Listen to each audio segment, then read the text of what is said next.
Hello and welcome to the second episode of SpaceMonkey Surveys, a series in which I've not really got a format for, but right now it's a review of a game I've played within the last month, in a 10 or so minute episode. This episode is Spearhead Games' Omensight. You are in the land of Euralia, a prosperous land entrusted by the gods to the bird tribe to watch over. This tribe formed the Pygarian Empire, and harmony reigned till 7 years ago, when it started recruiting the cat and dog tribes. The scattered bear and rodent tribes formed a rebel alliance led by Ratica to maintain their independence. But they're almost defeated now, with but the last capital left to fall, unifying the land under Pygarian oppression.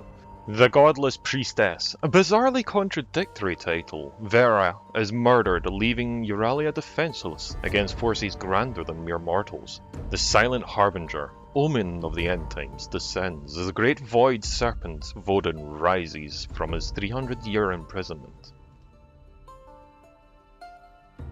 You are the Harbinger, our silent protagonist seeking answers for the murder of Vera, but more importantly, the release of Vodun.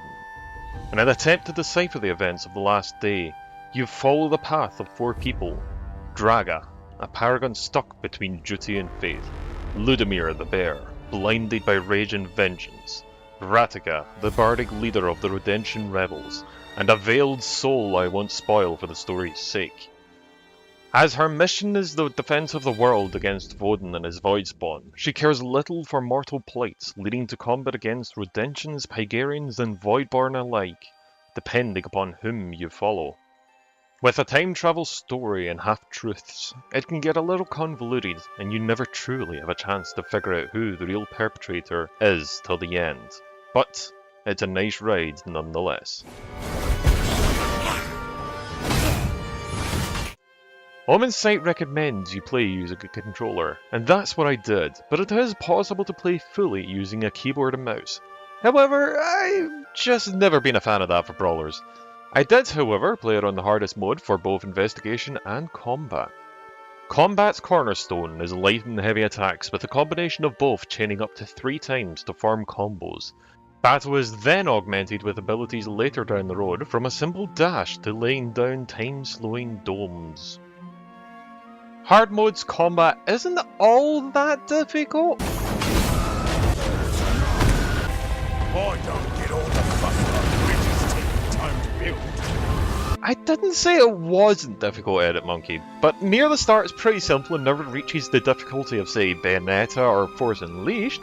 But later on, enemies start hitting like trucks off a motorway whilst having many abilities or equipment that stop you from just ripping through them, like butter from poison that stops you comboing, to shields and armour that let in one hit before blocking your attack for a period. The final boss, however, isn't all that powerful, but makes sense to a degree within the story's context. The detective mode's difficulty is more a question of, do you want hints of the plot more than actual help solving the investigation, as you really don't have an accurate way to deduce which way will lead you further down the path, and it isn't failable anyway. As the Harbinger tries to decipher the events of the world's last day, you travel to its inception multiple times, following one of the characters you have spirit bound with, and investigate by running through the events of that day within 4 phases: morning, afternoon, evening, and for lack of a better way of putting it, awakening. A Silent Harbinger of the end often has difficulty communicating though.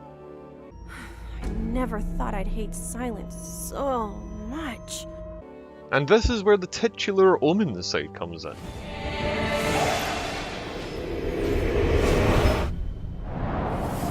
Wow. Whoa.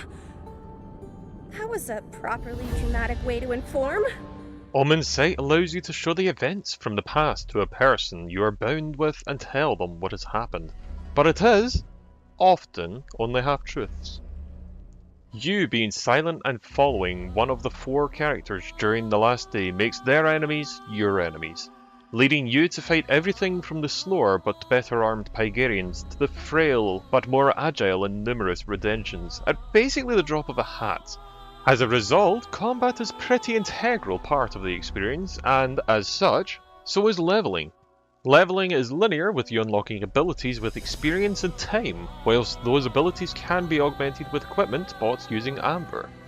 In totality, the game took me 8 hours with 20 in-game days played, but I did play in a reasonably relaxed manner, trying to look at everything I could in the first run.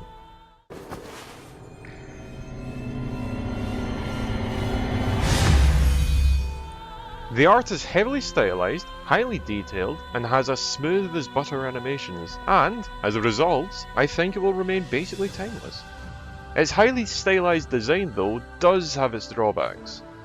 The main issue I found personally with the art during the flurry of fights was it was often difficult to find out what equipment enemies had. For example, does an enemy have a shield, or does it have some magic armor that stops attacks after just one hit? The colour palette is extremely vivid, with heavy contrasts between each of the areas, from the incandescent teal and white glow of the Tree of Life to the enigmatic and almost contradictory bright violet of the Void begetting its dark intention. As a result, it's pretty easy to look at any screenshot after travelling the world for a bit and know exactly where it was taken.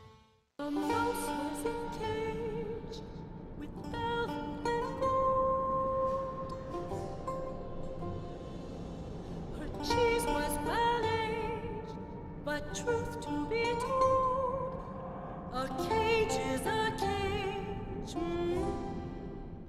The music is beautiful in scene setting, with Radika's theme, the one you just heard, being somber and lonely, with lyrics giving you a snippet of her story, to ominous music for dubious plans.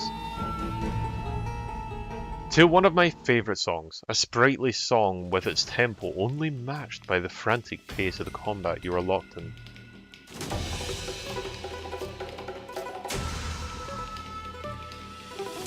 Voice acting, generally speaking, is on par, with the main characters conveyed with enough emotion to sound like people, but not too much to sound like caricatures. Some of the side characters, however, can sound a little off, personally. You're sick, just like your master. And where's your emperor now, anyway, huh? Too sacred to show up for battle? However, the supporting cast are good enough to flesh out the world as they make comments on how well or badly you're doing in combat. Where did she go?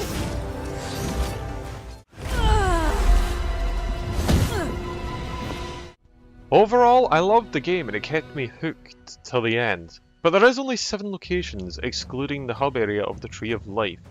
This led to it being a little repetitive till you got to the forks in the levels that would take you down new paths and locations within each locale. The story, unfortunately, can only be lived through once, however, and, as a result, I suggest turning off the investigation prompts, as they aren't really that useful and make you feel better for actually figuring out who to go with on your own.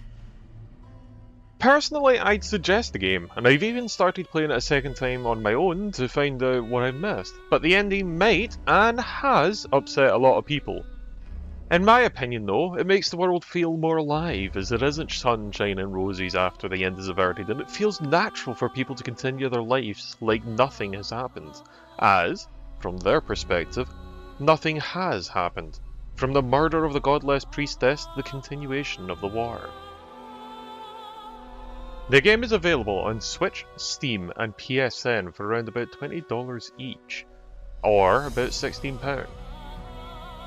I'd say it's worth it, but ultimately it's up to you. I'd suggest going through as much of the game as possible though, blind, without prior knowledge of the story, as that is where the main meat of it is. And I'll probably hold it up in future as a game with a story rivaling some of the best I've ever seen.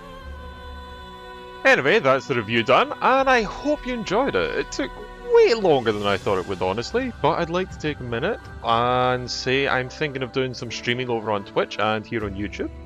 I've got a Twitter that might make it easier for you to keep track of that though, and I'll put its link in the description below with other pertinent links for this review. I'd also like to take a moment to thank the current Patreons, Tiberiosity and Priorin, as I would have had to have stopped recently as my motherboard fried itself. And my hard drive currently is making a bit of a buzzing noise, so I'll have to replace that soon, but that is the perils of LPing at 1080p 60 FPS. Also, don't worry, nothing about the channel will ever be locked behind a paywall. It's just a way for a pauper like me to get software and hardware for the channel. Anyway, with that small amount of shilling out of the way, I would like to leave it there, so until next time, all the best, and I hope you enjoyed.